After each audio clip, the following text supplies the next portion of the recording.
जिससे कि हमारा पौधा बढ़वार भी अच्छी लेगा, जो फूल आएंगे वो टिकेंगे और उसके बाद में वो फल में कन्वर्ट भी होंगे।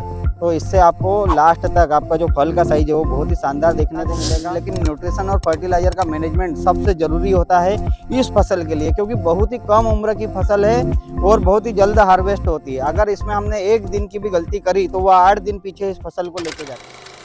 नमस्कार किसान भाइयों, मैं यशवंत एक बार फिर आप सभी का आसान खेती यूट्यूब चैनल में स्वागत करता हूं। किसान भाइयों, आज दिनांक है 2 जनवरी 2026 की शुरुआत हो गई है। तो यहाँ पर आकर हमको खेती को भी कुछ नई शुरुआत देना चाहिए, नए तरीके से हमको खेती करना चाहिए, ताकि सिर्फ खेती खर्चे का घर न बचे, कर्जे का घर न बचे और आने वाले समय में हमको उत्पादन भी अच्छा दे और उससे हम मुनाफा भी अच्छा कमा सके। उसी लाइन को आगे बढ़ाते हुए, जैसे कि हमने आपसे बात करी थी कि दिसंबर के महीने में अगर आप तरबूज की खेती करते हैं तो ये मार्च के महीने में आपको बहुत अच्छा उत्पादन देके जाएगी। मात्र 2 से ढाई महीने में यह फसल हार्वेस्ट हो जाती है और आने वाले समय में हमको उत्पादन भी अच्छा देती है। अभी ये जो तरबूज की फसल आप देख रहे हैं, ये पौधा नर्सरी से पौधा तैयार किया गया है और इसको ट्रांसप्लांट किया गया है। ये करीब 15 दिन का हुआ है किसान भाइयों ट्रांसप्लांट करे हुए। इसकी जड़ बहुत अच्छे से लग चुकी है और पौधे ने ग्रोथ भी स्टार्ट कर दी है। अब इसमें हम अगर न्यूट्रिशन और फर्टिलाइजर के मैनेजमेंट की बात करें, देखिए स्प्रे तो आपको सैकड़ों लोग बता देंगे, लेकिन न्यूट्रिशन और फर्टिलाइजर का मैनेजमेंट सबसे ज़रूरी होता है इस फसल के लिए, क्योंकि बहुत ही कम उम्र की फसल है और बहुत ही जल्द हार्वेस्ट होती है। अगर इसमें हमने एक दिन की भी गलती करी तो वह 8 दिन पीछे इस फसल को लेके जाती है।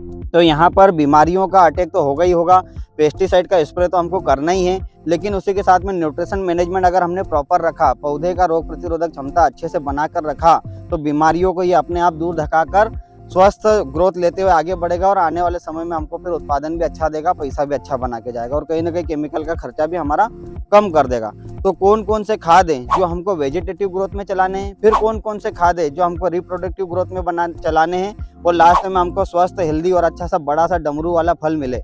तो जानने के लिए आपको वीडियो के अंत तक बने रहना पड़ेगा।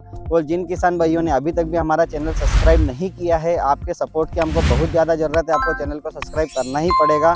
तो अगर आप चैनल सब्सक्राइब करते हैं तो फिर ऐसी ही महत्वपूर्ण जानकारियाँ और आप और हम दोनों का प्यार आपस में बना रहेगा और लास्ट तक आपको जानकारियाँ भी मिलती रहेगी।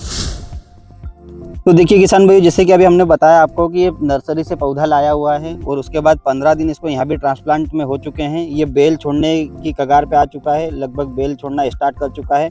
अभी हम इसको 1 महीने का पौधा मान के चलेंगे, क्योंकि नर्सरी से पौधा तैयार होके आया है। अगर हम बीज लगाते हैं तो बीज में हम 12वें दिन इसमें फर्टिगेशन स्टार्ट करते हैं। इस प्लांट में भी फर्टिगेशन स्टार्ट हो चुका है।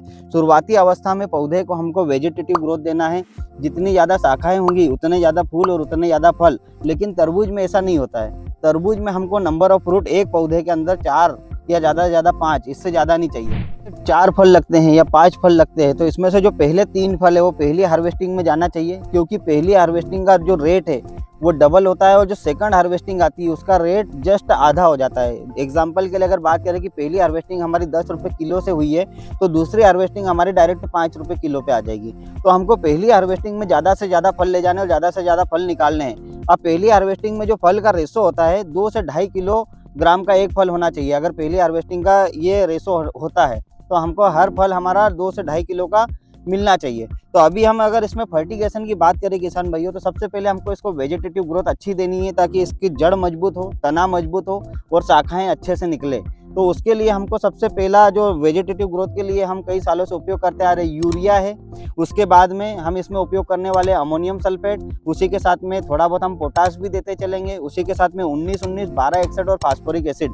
इन चीज़ों को मिलाकर हम थोड़ा थोड़ा पर डे देंगे और 30 दिनों तक यही खाद हमको चलाना है। तो देखिए किसान भाइयों, ये जो खाद बताएं, अब इनका उपयोग कैसे करना है। उपयोग करने के लिए आपको इसकी 5 साइकिल बनानी है। पर डे हमको थोड़ा थोड़ा खाद इन फसल को देते जाना है, क्योंकि हम इसको इकट्ठा देंगे तो बहुत सेंसिटिव क्रॉप है, इससे हजम नहीं होगा और फिर ये कहीं ना कहीं साइड इफेक्ट दिखाना चालू कर देगी। इसलिए हमने इसका एक छोटा सा शेड्यूल बनाया है, आपके साथ शेयर करूंगा मैं।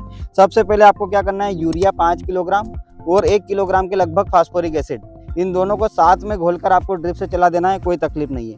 फिर अगले दिन हमको चलाना है अमोनियम सल्फेट 4 किलोग्राम प्रति एकड़ की दर से। उसके बाद में पोटास और 12-61-0 ये क्या काम करेंगे किसान भाइयों, पौधे के अंदर जो लकड़ी बनती है, मजबूती आती है पौधे के अंदर, वो काम फास्फोरस करता है। इसलिए हमने 12-61 को इस लिस्ट में रखा है। और उसके बाद में जो आखिरी जो रहेगा इस शेड्यूल का, उसमें रहेगा कैल्शियम नाइट्रेट 1.5 किलोग्राम और उसी के साथ में 19-19-19 3 किलोग्राम प्रति एकड़ की दर से। कैल्शियम नाइट्रेट पौधे के अंदर सेल डिवीजन का काम करता है। जितनी ज़्यादा सेल में डिवीजन होगा, कोशिका विभाजन होगा, उतना ही ज़्यादा पौधे में बढ़वार देखने को मिलेगी, फुटाव देखने को मिलेगा। तो ये 4 प्रकार के हो गए आपके खाद। इनको एक के बाद एक हमको रिपीट करते जाना है जब तक कि हमारी फसल 30 दिन की नहीं हो जाती है। वो जो 5वां और आखिरी है बोरॉन है, 300 ग्राम प्रति एकड़ की दर से इसको महीने में सिर्फ एक बार 30वें दिन हमको इसको चलाना है ड्रिप से। ये हमारा एक सर्कल पूरा कंप्लीट होता है फ्लावरिंग से पहले का। अब उसके बाद हम अगली स्टेप की ओर जाएं। अभी जो खाद आपको बताएं किसान भाइयों, जो 30 दिन तक हमको खाद चलाने इस फसल के अंदर, उसी को हमको फिर से रिपीट करना है। उसी तरीके से सेम टू सेम साइकिल बनानी है, बीच में 1-2 दिन का गैप देकर। लेकिन हमको यहाँ पर क्या करना है, जो 1261-0 वाला जो साइकिल है, उसी में हमको मिक्स माइक्रोन्यूट्रिएंट 200 ग्राम प्रति एकड़ की दर से ऐड करना है। मिक्स माइक्रोन्यूट्रिएंट पौधे के अंदर जरूरी होते हैं, क्योंकि हम 17 पोषक तत्वों की बात करते हैं, जिसमें से 8 या 9 पोषक तत्व हम पौधे को देते रहते हैं। लेकिन जो पीछे के पोषक तत्व वो छूट जाते हैं, तो हमको इसमें मिक्स माइक्रोन्यूट्रिएंट ऐड करके 60 दिन तक लगातार इस शेड्यूल को फिर रिपीट करते जाना है। इसमें लगभग सारी चीज़ें हमारी जो फसल को आवश्यक है वो सब मिलती रहेंगी। अभी जैसे किसान भाइयों, जो हमारी जो फसल लगी ना, दिसंबर के महीने की लगी है, और ये करीब जाएगी 80 दिन तक खींचेगी, 75 से 80 दिन तक। तो अभी हमने जो शेड्यूल बताया आपको, इसमें पौधे की उम्र के हिसाब से आपको कम ज़्यादा करना पड़ेगा। क्योंकि अभी जैसे ये पौधा 1 महीने का हो गया है, अगर आप 1 महीने से चालू करेंगे तो हमको मात्र 30 दिन तक जो आपको खाद बताया उसको चलाना है। उसके बाद में अगले स्टेप में चले जाना है, क्योंकि जहाँ पर फ्लावरिंग आई कि वहाँ से हमको खाद बदल देने। अभी जैसे ये 90 दिन की फसल के हिसाब से शेड्यूल बना है, 30 दिन पहले, फिर 30 दिन और फिर 30 दिन। अगर आपने इसको जैसे जनवरी में लगाया तो हमारी फसल 75 दिन की रह जाएगी। अगर आपने इसको मार्च में लगाया तो हमारी फसल मात्र 60 दिन की रह जाएगी। तो अभी जो ये शेड्यूल जहाँ तक, जब तक कि हमारे फूल नहीं आते वहाँ तक हमको इसको रिपीट करते रहना है। उसके बाद में फिर हमको रिप्रोडक्टिव ग्रोथ में जो खाद उपयोग में आने वाले हैं उनके ऊपर हमको ज़्यादा फोकस करना है। अब जब फ्लावरिंग अवस्था पर हमारी फसल आती है तो इसको फास्फोरस की मात्रा उस समय ज़्यादा लगती है, तो फास्फोरस बेस्ड खाद हम इसमें बढ़ाना स्टार्ट करेंगे। जहाँ पर हम 19-19-19 का उपयोग कर रहे थे, वहाँ पर हम 052-34 लेना स्टार्ट करेंगे। 1261 ऑलरेडी हमारा चल रहा है, उसको भी हम चलने देंगे। और उसी के साथ में मिक्स माइक्रोन्यूट्रिएंट की मात्रा हम थोड़ी सी बढ़ा कर देंगे। और जो आपका पोटास है, पोटास की मात्रा भी हम हल्की सी बढ़ाएंगे, क्योंकि उस समय फूल के साथ में फल बनने भी स्टार्ट हो जाएंगे। तो पोटास अगर हम उस समय 4 किलो या 5 किलो ले रहे थे तो हम उसको 6 से 7 किलो तक ले जाएंगे, लेकिन उसकी थोड़ी सी हम गैप बढ़ा कर रखेंगे। तो इस तरीके से अगर आप न्यूट्रिशन मैनेजमेंट करते हैं तो आपकी फसल आने वाले समय में आपको बहुत अच्छा उत्पादन देगी। इस बीच में किसान भाइयों, हमको कैल्शियम नाइट्रेट और बोरॉन दोनों को मिक्स करके लगातार चलाते रहना है। इसको हमको बिल्कुल भी स्किप नहीं करना है। हर 1 हफ्ते में कैल्शियम नाइट्रेट के साथ में हमको बोरॉन चलाना है, जिससे कि हमारा पौधा बढ़वार भी अच्छी लेगा, जो फूल आएंगे वो टिकेंगे और उसके बाद में वो फल में कन्वर्ट भी होंगे। तो इससे आपको लास्ट तक आपका जो फल का साइज है वो बहुत ही शानदार देखने को मिलेगा। इसमें हमारा जो फल है, तरबूज का फल लगेगा, उसका पर डे साइज 100 से 150 ग्राम बढ़ना चाहिए किसान भैया। तो इसका मतलब ये है कि हम सही तरीके से फर्टिगेशन कर रहे हैं और हमारा फल पर्याप्त पोषण ले रहा है और पौधा भी स्वस्थ है। अगर पर डे आपके फल का वेट 100 से 150 ग्राम नहीं बढ़ रहा है तो फिर हमको पौधे पर ध्यान देने की आवश्यकता पड़ेगी कि पौधा हमारा कहीं ना कहीं कमज़ोर पड़ रहा है, और उस पर हमको ध्यान देना है। जब लास्ट की अवस्था रहेगी कि अब हमारा फल पकने की अवस्था पे 2.5 से 3 किलो का हमारा जो पहला फल है वो बन चुका है, तो फिर हमको जाना है किसान भाइयों 13-0-45 की ओर।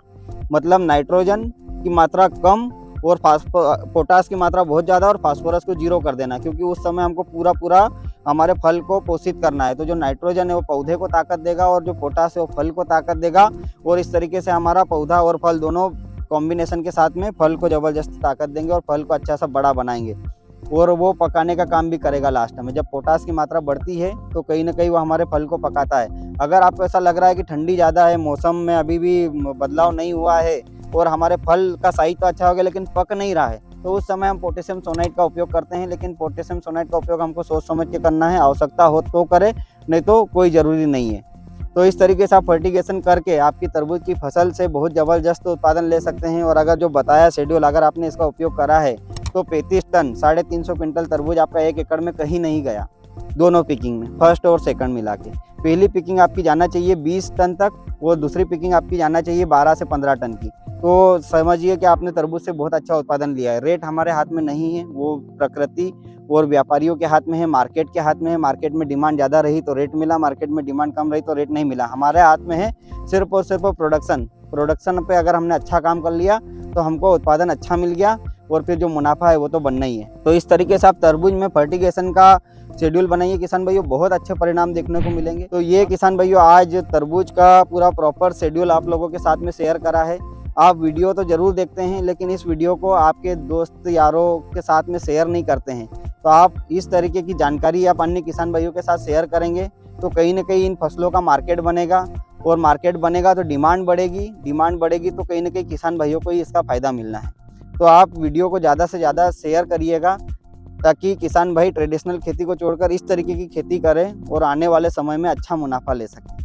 अगर वीडियो अच्छी लगी तो वीडियो को लाइक, शेयर एवं चैनल को सब्सक्राइब जरूर करिएगा। आज के लिए इतना ही, बहुत बहुत धन्यवाद।